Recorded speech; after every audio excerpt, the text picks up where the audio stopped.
नमस्कार, मैं हूं आशीष त्रिपाठी आपके साथ न्यूज 18 मध्य प्रदेश छत्तीसगढ़ पर। आप देख रहे हैं महासंग्राम 2023। दिल्ली में आज मध्य प्रदेश कांग्रेस की एक बड़ी बैठक होनी है इसी महासंग्राम को लेकर। दरअसल प्रत्याशियों का चयन होना है, दिल्ली में इसके लिए मंथन होगा। कांग्रेस की केंद्रीय चुनाव समिति की यह बैठक, मंथन के बाद सीटों पर नाम फाइनल होंगे। दरअसल 130 से लेकर 150 सीटों पर पहली सूची जारी कर सकती है कांग्रेस पार्टी। 15 अक्टूबर को कांग्रेस पार्टी सूची जारी कर सकती है और कांग्रेस की केंद्रीय चुनाव समिति की यह बैठक होनी है। ताबड़तोड़ बैठकें जारी हैं। मध्य प्रदेश में कई बैठकें हो चुकी हैं, अब सीईसी की बैठक दिल्ली में होनी है और कयास ये लगाए जा रहे हैं कि 130 से लेकर 150 प्रत्याशी घोषित किए जा सकते हैं पहली सूची में। अशरफ काजमी हमारे सहयोगी फोन लाइन पर इस वक्त हमारे साथ हैं। अशरफ, आज की बैठक के बारे में क्या डिटेल मिल पा रही है? देखिए आशीष, करीब कांग्रेस मुख्यालय में 11 बजे करीब ये बैठक शुरू होगी और कांग्रेस अध्यक्ष मल्लिकार्जुन खड़गे इसमें रहेंगे, राहुल गांधी इस बैठक में मौजूद रहेंगे, सोनिया गांधी होंगी और तमाम जो सीईसी के सदस्य हैं वो मौजूद रहेंगे। साथ साथ मध्य प्रदेश से कमलनाथ रहेंगे, राज्य के प्रभारी रणदीप सिंह सुरजेवाला होंगे, स्क्रीनिंग कमेटी के अध्यक्ष जितेंद्र भवर सिंह होंगे। तो आज की जो सीट है इसमें करीब बाकी जो बची हुई सीटें हैं जो माना जा रहा है करीब 100-125 के आसपास हैं, उस पर चर्चा की जाएगी, उनको क्लियर कर दिएगा। क्योंकि इससे पहले जो सीईसी हुई थी उसमें जो सूत्र बता रहे थे कि करीब 100-125 के आसपास पर चर्चा हुई थी और नाम कर, क्योंकि अब चुनाव की तारीखों का ऐलान हो चुका है। 17 नवंबर को मतदान होना है, तो कांग्रेस के पास समय बहुत कम है। तो इस वजह से ये आज करीब जो है कि 230 सीटों पर जो उम्मीदवार हैं कांग्रेस के, उन सबको लेकर एक लंबी बैठक होगी और हो सकता है कि सभी सीटों पर अगर कहीं कोई दिक्कत ना हो तो क्लियर कर दी जाए। बाकी कयास ये लगाए जा रहे हैं कि 130 से 150 के करीब जो कैंडिडेट्स हैं वो पहली सूची में जारी किए जा सकते हैं। इसके बारे में क्या डिटेल मिल पा रही है? क्या बहुत ज्यादा समय हो गया इसलिए ज्यादा सीटों पर पहले ऐलान होगा? आशीष, यही है कि जो सूची जो जारी की जाएगी वो नवरात्र के पहले दिन जारी की जाएगी। इसके बारे में कई बार कह भी चुके हैं कि पितृपक्ष चल रहा है, इस वजह से सूची कांग्रेस की तरफ से नहीं आ रही। तो अब जो सूची आएगी तो करीब 100 से 125 के आसपास के उम्मीदवार। बिल्कुल, आप नजर बनाए रखिए अशरफ, आगे डिटेल्स आपसे लेंगे। अभी बहुत शुक्रिया फिलहाल आपका इस जानकारी देने के लिए। और 150 तक उम्मीदवार घोषित कर सकती है कांग्रेस पार्टी और चूंकि 15 को पहली सूची आनी है, ऐसे कयास लगाए जा रहे हैं। बहरहाल आज की बैठक में क्या कुछ होगा, आगे अशरफ के पास चलेंगे डिटेल्स लेने के लिए। और शिवपुरी से एक बड़ी खबर आपको बता दें, प्रीतम सिंह लोधी को लेकर चुनाव आयोग में शिकायत दर्ज कराई गई है। दरअसल आपराधिक मामलों को लेकर यह शिकायत दर्ज हुई है। पिछोर से बीजेपी के प्रत्याशी हैं प्रीतम सिंह लोधी। चुनाव आयोग ने जिला कलेक्टर को पत्र भेजकर इस पर रिपोर्ट मांगी है। जिला निर्वाचन अधिकारी ग्वालियर को भी पत्र भेजकर रिपोर्ट मांगी गई है। प्रीतम के चुनाव लड़ने से अयोग्य घोषित होने का अब खतरा मंडरा रहा है। आपको बता दें कि ये भारतीय जनता पार्टी के जो उम्मीदवार हैं, इनको लेकर जो शिकायत दर्ज कराई गई है, अब इसमें खतरा ये मंडरा रहा है कि चुनाव लड़ने के लिए ये अयोग्य न ठहरा दिए जाएं। आपराधिक मामलों में इस विषय को लेकर पिछोर से बीजेपी के प्रत्याशी प्रीतम सिंह लोधी के खिलाफ कार्रवाई हो सकती है, क्योंकि चुनाव आयोग ने जिला कलेक्टर को पत्र भेजकर इस पूरे मामले पर रिपोर्ट मांगी है। जिला निर्वाचन अधिकारी ग्वालियर को भी पत्र भेजा गया है रिपोर्ट के लिए। प्रीतम के चुनाव लड़ने को लेकर अब यहां पर संशय बन रहा है और अयोग्य घोषित होने का खतरा उन पर मंडरा रहा है। शिवपुरी से बड़ी खबर आपको बता दें, भारतीय जनता पार्टी के पिछोर विधानसभा से उम्मीदवार अशोक हमारे सहयोगी इस वक्त फोन लाइन पर हमारे साथ। अशोक, क्या डिटेल मिल पा रही है और अभी क्या स्थिति बन रही है? क्या चुनाव लड़ पाएंगे लोधी? देखिए, मैं आपको बता दूं कि शिवपुरी जिले की पिछोर विधानसभा से पहली ही सूची में नाम आया था प्रीतम सिंह लोधी का। भाजपा प्रत्याशी के रूप में उन्हें पिछोर विधानसभा से तीसरी बार प्रत्याशी बनाया गया था। इस मामले में चुनाव आयोग में एक शिकायत दर्ज कराई गई है। शिकायत में कहा गया है कि प्रीतम लोधी के खिलाफ तमाम आपराधिक प्रकरण दर्ज है और ऐसे आपराधिक पृष्ठभूमि के व्यक्ति को चुनाव नहीं लड़ाया जाना चाहिए। इसी बात की जांच के लिए चुनाव आयोग के द्वारा एक पत्र ग्वालियर के कलेक्टर अक्षय कुमार सिंह को भेजा गया है और इस पूरे बिंदुओं स्पष्ट रिपोर्ट मांगी गई है। जी, रिपोर्ट के बाद ही इस बारे में कुछ स्पष्ट हो पाएगा कि प्रीतम लोधी चुनाव लड़ पाएंगे अथवा नहीं। मसलन किस तरह के आपराधिक मामले हैं? क्या कुछ कोई तथ्य भी सामने आया अभी तक? जी, मैं आपको बता दूं कि प्रीतम लोधी चूंकि यहाँ से तीसरी बार चुनाव लड़ रहे हैं, पहले 2 बार चुनाव लड़े हैं। जो वो फार्म भरते हैं उसके साथ जो डिटेल देते हैं उसमें तमाम लंबी लिस्ट होती है। जैसा कि सभी जानते हैं कि ये इनके खिलाफ तमाम आपराधिक प्रकरण है। 66 की सूची तो पहले ही सामने आ चुकी है। कुछ और मामले जब इन्होंने भारतीय जनता पार्टी से इन्हें निष्कासित किया गया था, पिछोर में जब विवाद की स्थिति बनी थी, उस समय भी इनके खिलाफ 2-3 मामले दर्ज हुए थे। तो इस तरह जो शिकायत के साथ जो मामले लगाए गए वो लगभग 70 आपराधिक मामलों की शिकायत के साथ ये शिकायत दर्ज कराई गई है। अशोक, चूंकि चुनाव आयोग का नियम है कि अगर आपका आपराधिक रिकॉर्ड है उसके बारे में आपको समाचार पत्रों में, टीवी चैनल्स पर कम से कम 3 बार इनको प्रसारित और प्रकाशित करवाना होगा। क्या वो नियम यहाँ पर लागू करके, चूंकि खतरा ये मंडरा रहा है कि वो चुनाव लड़ पाएंगे या नहीं, अयोग्य तो नहीं ठहराए जाएंगे? हाँ जी, बिल्कुल। जिस तरह से ये उप मुख्य निर्वाचन अधिकारी का ये पत्र कलेक्टर ग्वालियर को जो भेजा गया है, इस मामले में पूरी रिपोर्ट मांगी गई है कि इनके खिलाफ ग्वालियर संभाग में कितने मामले दर्ज हैं, किस तरह के मामले हैं और अभी इनमें क्या कार्रवाई चल रही है। तो जब ग्वालियर के कलेक्टर जो अपनी रिपोर्ट जब निर्वाचन पदाधिकारी भोपाल को प्रेषित करेंगे, उसी के बाद ये स्थिति स्पष्ट हो पाएगी कि प्रीतम का राजनीतिक भविष्य क्या होगा। बिल्कुल, और ग्वालियर अधिकारी को भी पत्र लिखा गया इस रिपोर्ट के बारे में, और देखना होगा कि दोनों ही रिपोर्ट्स में क्या तथ्य आते हैं। अशोक, आप भी नजर बनाए रखिएगा, आगे डिटेल्स आपसे लेंगे। बहुत शुक्रिया फिलहाल आपका इस पूरी जानकारी के लिए।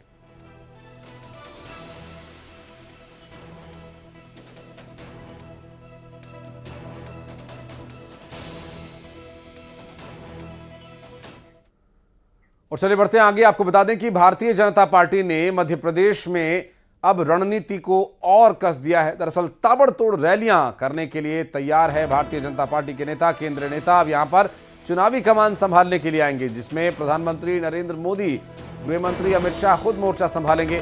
बीजेपी की बैठक में रणनीति में यह फैसला लिया गया। क्षेत्रीय समीकरण को साधने की कोशिश होगी, रूठों को मनाने का भी काम होगा। चुनाव लड़ने वाले सांसद मोर्चा संभालेंगे। आपको बता दें कि प्रधानमंत्री नरेंद्र मोदी, जिन्हें सुनने के लिए लोग काफ़ी संख्या में आते हैं और उनके व्यक्तित्व से प्रभावित, उनके काम से प्रभावित लोग उनके कार्यक्रम में जुड़ते हैं और ज़्यादा से ज़्यादा लोगों को पार्टी के पक्ष में लाने के लिए बड़े नेताओं की यहाँ पर रैलियाँ प्रस्तावित हैं, जिसमें प्रधानमंत्री नरेंद्र मोदी और अमित शाह जैसे दिग्गज नेता भारतीय जनता पार्टी का प्रचार करने के लिए, स्थानीय समीकरण को साधने के लिए मध्य प्रदेश में आएंगे। ताबड़तोड़ रैलियां होंगी, क्षेत्रीय समीकरण को साधने की कोशिश। और आम आदमी पार्टी ने छत्तीसगढ़ के लिए तीसरी सूची जारी कर दी है, जिसमें 11 प्रत्याशियों के नाम हैं। पहली आम आदमी पार्टी ने 2 सूची जारी करके 12 प्रत्याशियों के नाम की घोषणा की थी और अब तक आम आदमी पार्टी ने 90 विधानसभा सीटों वाले छत्तीसगढ़ में 33 सीटों पर उम्मीदवारों की घोषणा कर दी है। और एक बार लिस्ट पर नजर डालते हैं। आपको बता दें कि यहां आकाश जायसवाल को बैकुंठपुर से, चंद्रकांत दिक्सेन का कटघोरा से, मानभजन टंडन को लोरमी से, दीपक पत्रे मुंगेली, दुर्गलाल केवट जयजयपुर से उम्मीदवार बनाए गए हैं। इसके अलावा चंद्रकांत दिक्सेना जो कि कटघोरा से उम्मीदवार हैं, आम आदमी पार्टी की इस लिस्ट में उनका नाम शामिल है। और मानभजन टंडन लोरमी से आम आदमी पार्टी के उम्मीदवार रहेंगे। और इसके अलावा दीपक पत्रे मुंगेली से चुनाव आम आदमी पार्टी के टिकट पर लड़ेंगे। तो वहीं जयजयपुर की बात करें तो दुर्गलाल केवट यहां से आम आदमी पार्टी के प्रत्याशी हैं। कसडोल में लेखराम साहू पर आम आदमी पार्टी ने भरोसा जताया है। जसवंत सिन्हा गुंडरदेही, संजीत विश्वकर्मा दुर्ग ग्रामीण, चमेली कुर्रे पंडरिया से और जगमोहन बघेल बस्तर से, नरेंद्र भवानी जगदलपुर से चुनावी मैदान में आम आदमी पार्टी के टिकट पर उतारे गए हैं।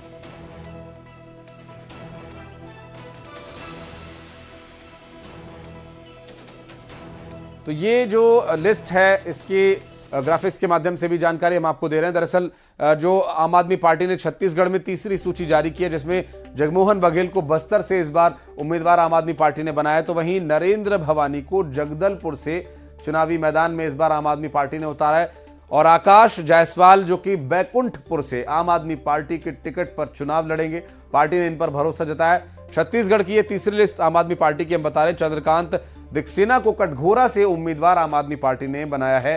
अब तक कुल 33 उम्मीदवार आम आदमी पार्टी उतार चुकी है। यहां पर मान भजन टंडन को लोरमी से टिकट दिया गया है विधानसभा चुनाव के लिए और दीपक पत्रे मुंगेली से इस बार आम आदमी पार्टी के प्रत्याशी के तौर पर चुनावी मैदान में भारतीय जनता पार्टी और कांग्रेस के कैंडिडेट्स के सामने उतरेंगे। तो वहीं दुर्गालाल केवट को जयपुर से उम्मीदवार इस बार आम आदमी पार्टी ने बनाया है। तो वहीं लेखराम साहू कसडोल से आम आदमी पार्टी की पहली पसंद है। छत्तीसगढ़ में अब तक जारी हुई लिस्ट के कैंडिडेट्स की हम बात करें, जसवंत सिन्हा गुंडरदेही से इस बार उम्मीदवार बनाए गए हैं।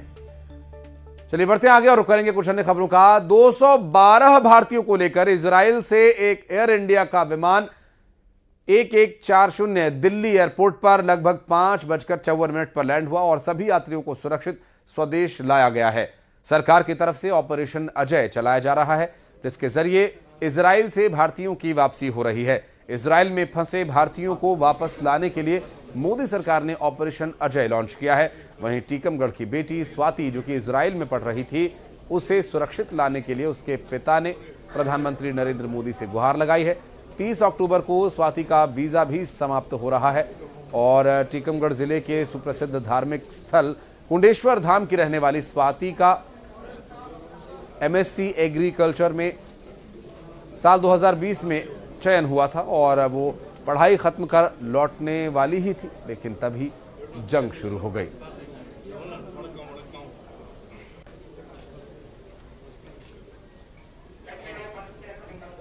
मैं दिल्ली स्थित आईजीआई एयरपोर्ट पे हूँ। यहाँ पर तकरीबन 212 ऐसे यात्रियों को यहाँ पे लाया गया है इजराइल से, जो भारत मूल के हैं। ऐसे में कई स्टूडेंट्स जो हैं वो भी यहाँ पर लौटे हैं। कुछ ऐसे स्टूडेंट्स से भी बात करते हैं। सबसे पहले मैं आपका नाम जानना चाहूँगा और ये जानना चाहूँगा कि आप कहाँ के रहने वाले हैं। मेरा नाम मोहम्मद इंतसारुल है। हाँ, मैं दरभंगा बिहार का रहने वाला हूँ। जिस तरह से इजराइल में हालात बने और जिस तरह से वहाँ पर एक डर और खौफ का वक्त तो नेशन था ही, लेकिन जिस तरह से अब भारत सरकार के द्वारा ऑपरेशन अजय चलाया गया, भारत मूल के तमाम लोगों को अब भारत में लाया जा रहा है, उसको आप कैसे देख रहे हैं? थोड़ा तेज आवाज़ में आपसे बात। वो डेफिनेटली बहुत सराहनीय कदम है गवर्नमेंट ऑफ इंडिया का, मिनिस्ट्री ऑफ एक्सटर्नल अफेयर का और इंडियन एम्बेसी तेल अवीव का, सबका वो कलेक्टिव जो है एफर्ट है और कभी बहुत सराहनीय कदम है। आप यहाँ से सीधे दरभंगा जाना है या कहीं और अपने रिश्तेदारों से मिलना है? सीधा अभी तो नहीं प्लान है, लेकिन जाऊँगा मैं जी। और मैं जानना चाह रहा था कि जिस तरह से स्थिति की बात कर रहे थे, अभी वहाँ पे इजराइल में किस तरह के हालात हैं, किस तरह से वहाँ पे सिचुएशन बना हुआ है, और जब अचानक वह बमबारी हुई, जब सारी चीज़ें हुई, तो क्या किस तरह का डर और खौफ था उस वक्त को मैं आपके शब्दों में समझना चाहूँगा। देखिए, जो वॉर डिक्लेयर है तो डेफिनेटली डर तो रहेगा ना। वॉर डिक्लेयर है, लड़ाई चल रही है, पता नहीं है कि कितने दिन चलेगी, कितना घर पे खाना रखना है, कितना स्टॉक रखना है, ग्रोसरी रखना है, क्या रखना है, क्या पता सुपर मार्केट में स्टॉक ख़त्म हो जाए। तो इस सब चीज़ का डर तो रहता था। आप रह रहे हैं इजराइल में, लेकिन दरभंगा में जो आपके परिवार होंगे उनको समझाना बड़ा मुश्किल रहा होगा। हाँ, क्योंकि सब मीडिया सब तरह का है, तो जाहिर है कि थोड़ा देख के डर तो लगता ही है। तो मैं समझा रहा था कि उतना अभी यहाँ पे इतनी प्रॉब्लम है नहीं।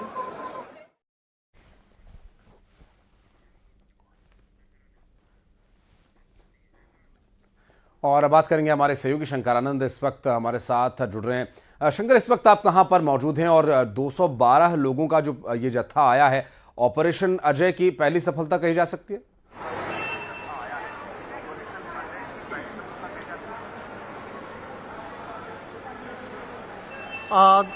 इस वक्त मैं दिल्ली एयरपोर्ट पे हूँ और आपको मैं दिखाना चाहूँगा कि यहाँ पर तमाम अभी भी कई जो लोग हैं यहाँ पे देखा जा सकता है। और दिल्ली एयरपोर्ट पे आज जब 5:45 बजे के लगभग में जब इजराइल से जब विमान जब पहुंचा, उस वक्त में यहाँ पे जो स्थिति थी वो काफ़ी यहाँ पर देखने लायक थी, क्योंकि कई ऐसे लोग थे जो बेहद इमोशनल थे। और बात करें चाहे मध्य प्रदेश की, छत्तीसगढ़, बिहार, झारखंड समेत अन्य राज्यों की बात करें, वहाँ के जो स्टूडेंट्स हैं जो इस पहले विमान से लौटे हैं, तो निश्चित तौर पे उनके चेहरे पे की जो खुशी है उनको देख करके समझा जा सकता है, उनके अंदाज को देख के समझा जा सकता है।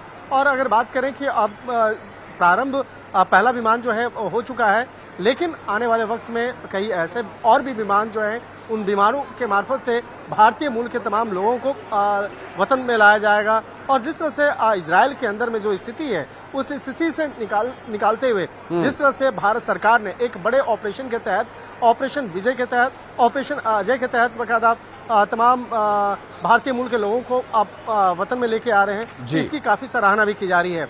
आज सुबह में जब हम कई ऐसे स्टूडेंट से जब बातचीत कर रहे थे, वो बेहद खुश थे। खुशी इस बात को लेकर थी कि इजराइल में जिस तरह से एक युद्ध का माहौल है, लेकिन उस युद्ध के माहौल में भी किस तरह से सुरक्षित तरीके से भारतीय सरकार ने वहां से उन तमाम स्टूडेंट्स को लेकर शंकर, जो आज विमान आया है 212 लोगों को लेकर, उसमें ज्यादातर क्या स्टूडेंट्स थे या काम करने वाले लोग थे? किस तरह के लोग थे वहां?